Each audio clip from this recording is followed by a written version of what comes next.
VOA news minute के साथ मैं हूं कौकब फरशोरी।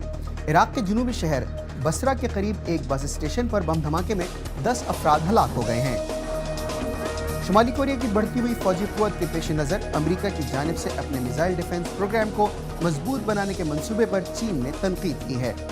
चीन का कहना है कि ऐसे मंसूबे से मसले के हल में मदद मिलने के बजाय कशीदगी में इजाफा होगा। कब्रस की पार्लियामेंट में हंगामी इजलास मुनक्किद किया जा रहा है। इजलास का मकसद मुल्क को दरपेश माशी मसाइल से निमटने के हल पर गौर करना है। और कनाडा के हुक्काम का कहना है कि क्वेबेक की एक जेल से फरार होने वाले 2 कैदियों को दोबारा गिरफ्तार कर लिया गया है। ये कैदी जेल के ऊपर परवाज करने वाले एक हेलीकॉप्टर से लटकाई जाने वाली रस्सी की मदद से फरार हुए थे। आप देख रहे थे VOA न्यूज़ मिनट। मज़ीद खबरों के लिए आइए हमारी वेबसाइट urduvoa.com पर।